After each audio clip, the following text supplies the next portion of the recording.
Tanzania. Jamhuri ya Muungano wa Tanzania. Jamhuri ya Muungano wa Tanzania. Mwalimu Julius Nyerere oye! Baba wa Taifa oye! Asante. Tumekusanyika hapa kufanya kumbukumbu ya kuzaliwa kwa baba wa taifa letu la Tanzania, hayati Mwalimu Julius Kambarage Nyerere, ambaye alizaliwa tarehe kama ya leo miaka 103 iliyopita katika kijiji cha Butiama mkoani Mara.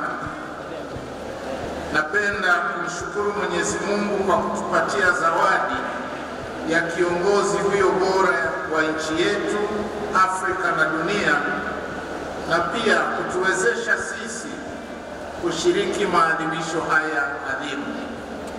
Aidha, naipongeza na kuishukuru taasisi ya kumbukumbu ya Mwalimu Nyerere kwa maandalizi mazuri ya maadhimisho haya na kumwalika Mheshimiwa Dr. Samia Suluhu Hassan, Rais wa Jamhuri ya Muungano wa Tanzania, kuwa mgeni rasmi.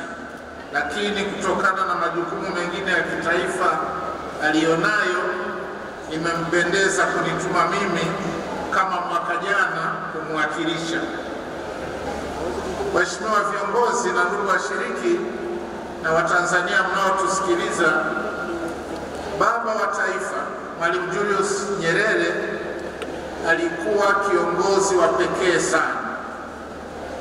Alikuwa kiongozi aliyejaliwa uwezo mkubwa, maono na upeo mkubwa sana,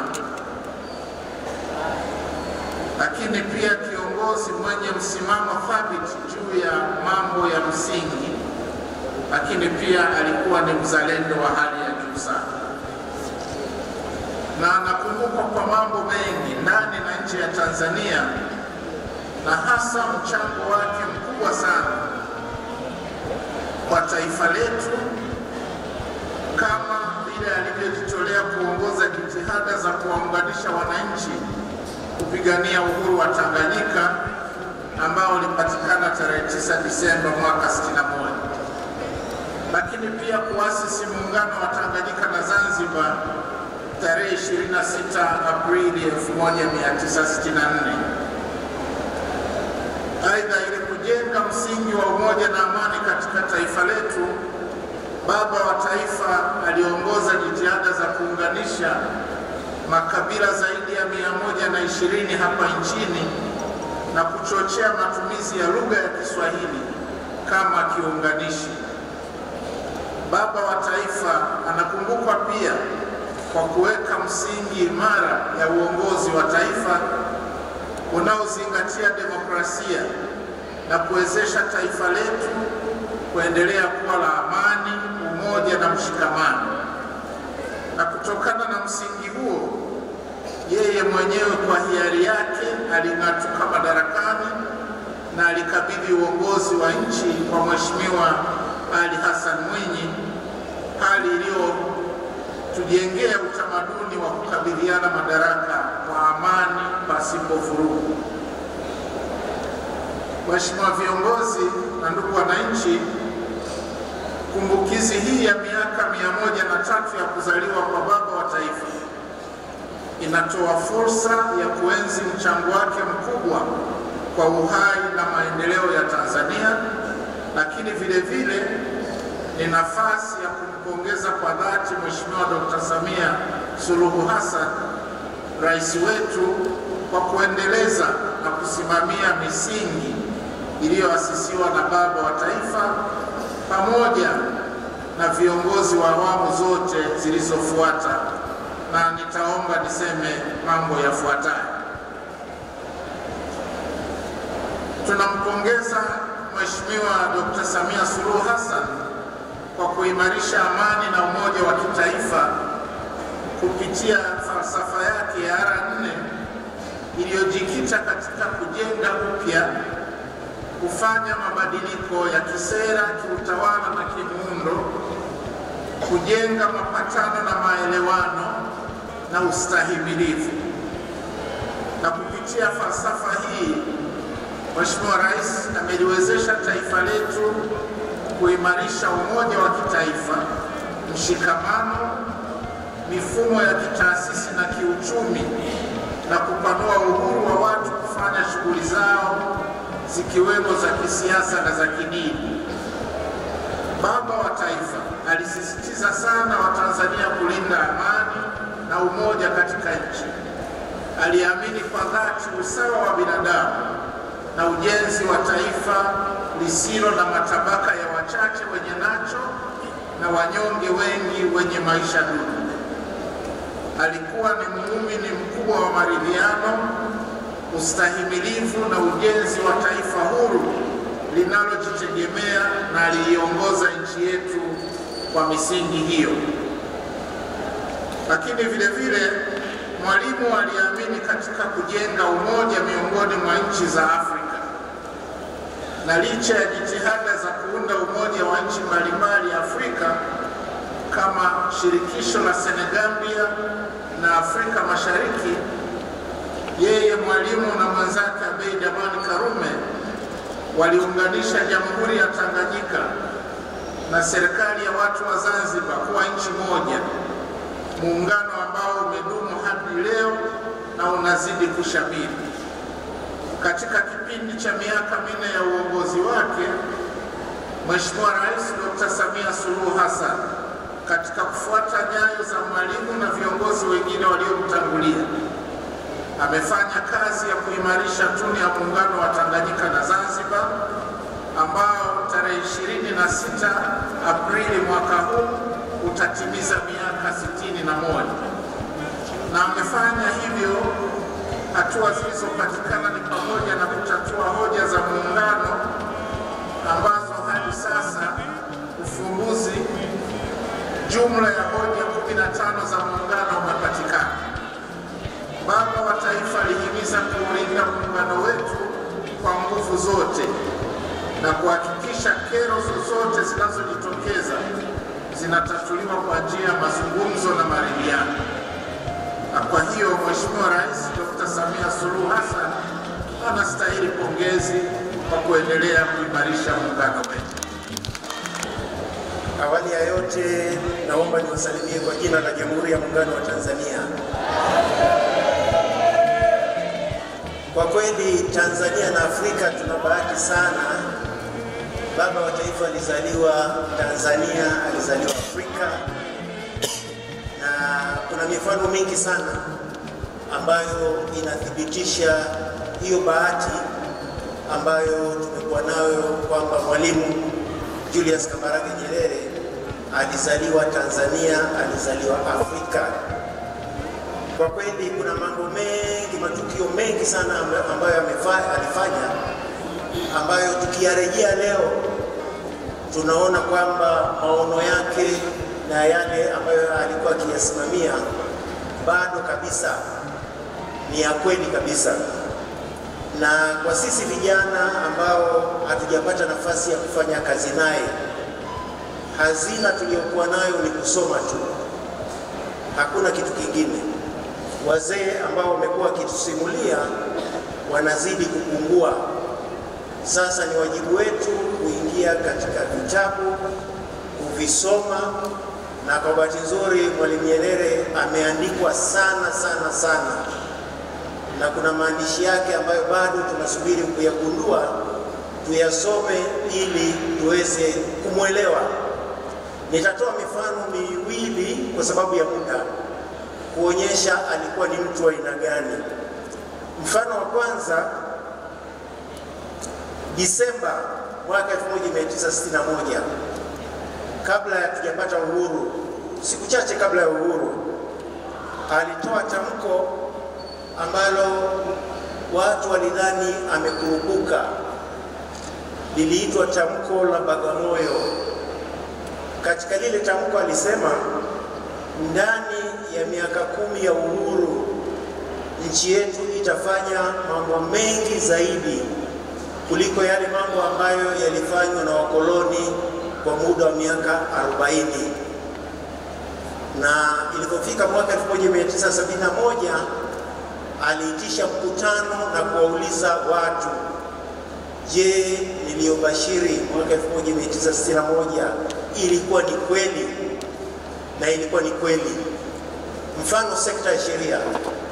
Wakati tunapata uhuru tulikuwa sijui na wanasheria wawili au watatu, lakini alianzisha chuo kikuu cha Dar es Salaam, akaanzisha mahakama, akaanza kujenga mahakama, na kazi inaendelea. Na Dr. Samia Suluhu Hassan juzi alizindua makao makuu ya mahakama hapa Dodoma. Kwa hiyo kazi ambayo alianzisha bado inaendelea. Eneo lingine ambalo alionyesha msimamo thabiti ambayo Mzee Butiko ametuelezea ni kuhusu swala la ubaguzi. Ilikuwa tarehe 18 mwezi wa 10 mwaka 1961, miezi miwili kabla Tanganyika haijawa huru. Baraza la kutunga sheria lilikuwa linazungumza kuhusu raia wa Tanganyika awe ni mtu wa aina gani. Sasa wakati huo kulikuwa kuna wabunge ambao walikuwa ni machachari. Wao walisema Mtanganyika ni lazima awe ana rangi nyeusi, awe ni Mwafrika mzawa wa Tanganyika. Hilo jambo lilimuudhi sana Mwalimu Nyerere, na kipindi hicho cha bunge walikuwa wanajadili andiko la serikali kuhusu nani awe raia wa Tanganyika, andiko namba 4, na andiko hilo likipitishwa na bunge hilo ndio sheria ya uraia ingetungwa. Sasa wabunge walipewa nafasi ya kuijadili, na ukiwasikia wale wabunge nitawapa mifano. Kwa mfano, kulikuwa kuna mbunge kutoka Mpwapwa anaitwa Mtaki. Yeye alisema wazungu na Wahindi ambao wana elimu na mali nyingi wawekewe masharti magumu zaidi ya kuwa raia, ikiwezekana wasipewe uraia. Kulikuwa kuna mbunge kutoka Mpanda anaitwa Tumbo, alisema wale ambao wanaomba uraia wa kusajiliwa au wa kuandikishwa, masharti yawe magumu zaidi, na pengine machifu wakae wajadili kabla ya kuwaruhusu kuwa raia. Sasa matamshi haya yalimuudhi sana baba wa taifa. Akasema kama TANU ilianzishwa kupinga ubaguzi na kupinga Afrika Kusini, kwa nini bado tunao wabunge ambao wanaongea lugha ya Kiswahili? Kwa hiyo akachukua msimamo ambao Mzee Butiko alisema, akawaambia wabunge, sasa hii hoja imeletwa na serikali ambayo ndio ilikuwa ina serikali ya madaraka. Hoja imeletwa, kila mbunge aangalie nafsi yake, kama atakataa hoja ya serikali au atataka uraia wa Tanzania wa Tanganyika utegemee rangi ya mtu. Na akasema mkikataa hoja yangu, msimamo wangu ninajiuzulu. Wale wabunge walipiga kura. Kwa hiyo ndio maana mpaka leo hatuna ubaguzi, na ndio maana tukawa na ujasiri wa kwenda kukomboa nchi za Afrika Kusini, kwa sababu tungekuwa sisi ni wabaguzi tusingekuwa na nguvu ya kwenda kuweza kupigania uhuru nchi za kusini mwa Afrika. Kwa hiyo tunamshukuru Mwenyezi Mungu kwa bahati Mwalimu Julius Kambarage Nyerere alizaliwa Tanzania. Nikasema kama ni swala la uzalendo, nataka kuonyesha. Mmenileta hapa, mnanisomesha bure, na mimi sina cha kuwapa. Nitakachopata na mimi nitarudisha nyumbani, waje wasome watoto wengine. Kumbe baba nilimuomba sana. Nilipomaliza masomo ya utaalamu wa kilimo, akasema pana, wewe nakuhamishia makao makuu ya chama. Ndio tukakutana na kina Philip Mangula kule. Utakuwa mwalimu wa siasa, kwa sababu naona kuna mwelekeo wa kutaka kuonyesha uzalendo. Nikawa mwalimu wa siasa, mambo ya kilimo nikaacha. Nyerere oye! Nawaambieni hayo kwa sababu mbili. Unaweza kuniona Kimiti mwenyekiti wa taasisi ya kumbukumbu ya Mwalimu Nyerere katokea wapi? Msingi wake ni huu, lakini ameendelea mpaka akanipa nafasi nyingi sana. Nikapata uwaziri, nikapata ukuu wa mikoa, mpaka hata siku moja mwaka 1994-95 wakati wa uchaguzi akaniambia kuombea urais. Aliniambia mwenyewe huko alipo ananiangalia. Nikasema bana, mimi ni mkuu wa mkoa wa Mbeya, mkoa wenyewe unatoa jasho, leo uniambia kugombea nchi nzima, taweza? Akasema wangapi wana tabia namna hiyo, wanadhani ukienda Ikulu ni raha tu, kule kuna matatizo, kuna akili sana. Na kweli baada ya uchaguzi ndio msikia Mzee Mkapa akanichagua nikawa waziri wa kilimo. Sasa misingi hiyo ambayo nilikuwa nayo nashukuru hapa ameendelea. Na kwa nini sasa tumeamua kuanzisha taasisi hii? Hakuna kitu kinaniuma, kwa sababu pamoja na kwamba ameendelea kiasi hicho, lakini nilipata heshima, Rais Mkapa aliniteua kwenda kusimamia mazishi ya baba wa taifa pale Butiama. Na kaburi kuchimba, mimi ndio mtu wa kwanza kuanza kuchimba, na chimba ndio jeshi likaingia, ili kuonyesha sio ya kuonyesha mshazalukani. Kama nimeteuliwa kuja kuchimba kaburi na kuwa kwanza kuchimba, nikapiga majembe matatu, jeshi likaingia, ndio likasaidia tukamaliza. Na ndio kipindi pekee yake wote katika historia hakijawahi kutokea.